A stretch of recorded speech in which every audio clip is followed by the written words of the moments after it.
Hi friends, welcome to akshaya.com. இன்றைக்கி இந்த வீடியோவில் ரொம்ப ஹெல்த்தியான நல்ல ஒரு ஃபில்லிங்கான பிரேக்ஃபாஸ்ட் அண்ட் ஸ்நாக்ஸ் ரெசிபி எப்படி செய்யறதுனா பார்க்க போகிறோம். தினமும் இட்லி தோசை செஞ்சு அழுத்து போச்சுன்னா டிஃப்ரெண்ட்டான சுவையில் ஹெல்த்தியான காலை மாலை உணவாக செஞ்சு தரலாங்க. எண்ணெய் நெய்லாம் சேர்க்காமல் இது மாதிரி ஒரு முறை மாலை நேர உணவாக செஞ்சு கொடுங்க. விரும்பி கேட்டு வாங்கி சாப்பிடுவாங்க. இப்போ செய்யறதுக்கு ஒரு மிக்சிங் பவுலில் 1 கப் அளவுக்கு உளுந்து, முழு உளுந்து தாங்க சேர்த்துருக்கேன். 200 கிராம் அளவுக்கு உளுந்து சேர்த்துருக்கேன். இதில் முழுகிற அளவுக்கு தண்ணீர் ஊற்றி நல்லா ஒரு முறை தேய்ச்சி அலசி எடுத்துகிட்டு வந்துடுங்க. இந்த அளவுக்கு நல்லா தேய்ச்சி அலசின பிறகு இதை ஒரு வடிகட்டியில் வடிகட்டிக்கங்க. அதில் இருக்க தண்ணிலாம் நல்லா ஒட்ட வடியிட்டு ஊற வச்சிடக்கூடாது, உடனேவே வடிய விட்டுடுங்க. அதில் இருக்க தண்ணி வடிஞ்சதும் அதை அப்படியே வானலில் மாற்றி வறுத்துக்கங்க. அதில் இருக்க ஈரெல்லாம் உறிஞ்சி நல்லா வறுபட்டு வாசம் வரணும். அடுப்பை மீடியம் ஃப்ளேம்லேயே வச்சு ஒரு 2-3 நிமிஷம் வறுத்துக்கங்க. அப்படியே வறுபடட்டும். இப்போ திரும்பவும் ஒரு மிக்சிங் பவுலில் 1/2 கப் அளவுக்கு பச்சரிசி, எந்த கப்பில் உளுந்து எடுத்தோமோ அதே கப்பில் 1/2 கப் அளவுக்கு பச்சரிசி சேர்த்து முழுகிற அளவுக்கு தண்ணீர் ஊற்றி நல்லா ஒரு முறை அலசிட்டு இதையும் வடிகட்டியில் வடிகட்டிக்கங்க. ஊற வச்சிடக்கூடாது. நம்ம நல்லா அரிசி உளுந்தையும் நல்லா அலசிட்டு தான் செய்கிறோம். அதனால் அதில் இருக்க டஸ்ட்டு எல்லாமே வடிஞ்சிடும். இது அப்படியே வடிகட்டியில் வடிஞ்சு வரட்டும். இப்போ உளுந்து நல்லா வறுபட்டிருக்கு பாருங்கள். எந்த அளவுக்கு உளுந்தை வறுக்கிறோமோ அந்த அளவுக்கு சுவையும் மனமும் கூடுதலாக இருக்கும்.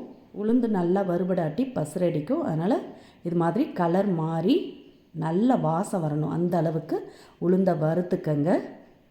இப்போ நல்லாவே வறுபட்டுருது. இதை அப்படியே ஒரு பிளேட்டில் மாற்றிட்டு அதே வானலில் அலசி வடிய வச்ச அரிசியை சேர்த்து வறுத்துக்கங்க. ஒன்று போல் அரிசி நல்லா பொரிஞ்சு வரணும். நம்ம ரெண்டையுமே அலசிட்டு ஒன்றாவே சேர்த்து வறுபடலாம். ஆனால் உளுந்து வறுபட டைம் எடுக்கும். அதனால் தனித்தனியாக இது மாதிரி வறுத்து எடுத்து பிளேட்டில் மாற்றிக்கங்க. இப்போ பாருங்கள், அரிசி எல்லாமே பொரிஞ்சு வந்திருக்கு பாருங்கள். பொரிஞ்சு நல்ல வெள்ளை வெள்ளைன்னு இருக்குது. இப்போ இதையும் எடுத்து நம்ம ஏற்கனவே வறுத்து ஆற வச்ச உளுந்தோடு சேர்த்து ஆற விட்டுடுங்க.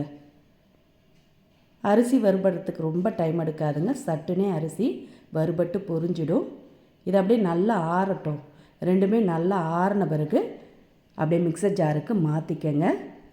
இது மாதிரி எல்லாத்தையும் மிக்சர் ஜாரில் மாற்றிட்டு இதோட 3 ஏலக்காய் சேர்த்துக்கங்க. கூடவே சின்ன துண்டு சுக்கு சேர்த்துக்கங்க.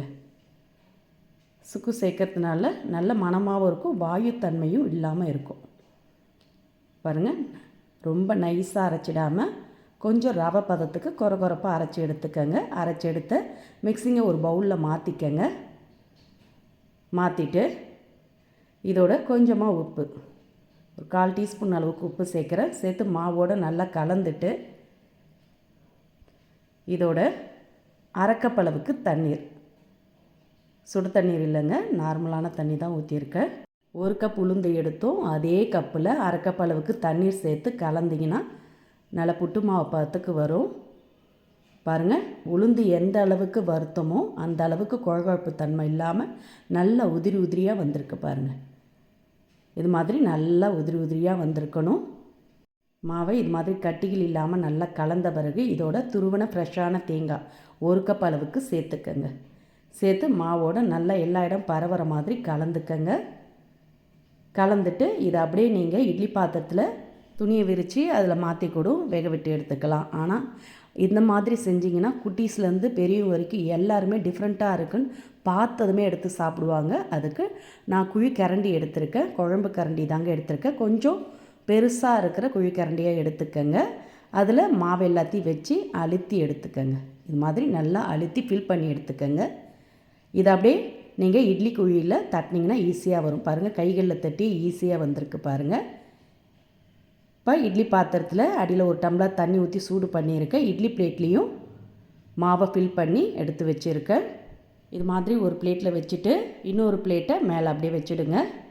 அதில் நான் கரண்டிலேருந்து எடுத்து வைக்கிறேன் பாருங்கள். ரொம்ப ஈஸியாக வந்துடும், அதிக டைம் எடுக்காது. நீங்கள் கரண்டியில் மாவை ஃபில் பண்ணிவிட்டு லைட்டாக தட்டினீங்கன்னா போதும். எவ்வளோ சூப்பராக வருது பாருங்கள். நம்ம தேங்காயெலாம் சேர்த்ததுனால ரொம்ப சாஃப்டாகவும் இருக்கும். இது மாதிரி 2-3 பிளேட் இருந்தால் கூட நீங்கள் இது மாதிரி கரண்டியில் ஃபில் பண்ணி கரண்டி புட்டாக செஞ்சு கொடுக்கலாம். பார்க்கவும் நல்லாயிருக்கும், எடுத்து சாப்பிடவும் ஈஸியாக இருக்கும். இப்போ அப்படியே இட்லி பாத்திரத்தை மூடி அடுப்பை மீடியம் ஃப்ளேமில் வச்சு 8லேருந்து 10 நிமிஷம் நல்லா வெந்து வரட்டும். இப்போ பாருங்கள் 10 நிமிஷம் சரியாக ஆன பிறகு திறக்கிறேன். வெந்ததுமே நல்ல மணமாக இருக்குது. இது மாதிரி இட்லி கரண்டியால் எடுத்திங்கன்னா ஈஸியாக வரும். இதை அப்படியே சுட சுட பிளேட்டில் மாற்றி தேங்காய் பால் ஊற்றியும் பரிமாறலாம். இது மேலே கொஞ்சமாக நாட்டு சக்கரை தூவியும் பரிமாறலாம். சூப்பராக அருமையாக இருக்கும். வாரம் 2 முறை காலை உணவாகவும் மாலை உணவாகவும் இந்த ஹெல்த்தியான ரெசிப்பியை வளரும் ஆண் பெண் குழந்தைங்களுக்கு 2 பேருக்குமே செஞ்சு கொடுங்க. ரொம்ப எனர்ஜியோடும் ஹெல்த்தியோடு வளருவாங்க. பாருங்கள் எந்த அளவுக்கு சாஃப்டாக சூப்பராக வந்திருக்கு.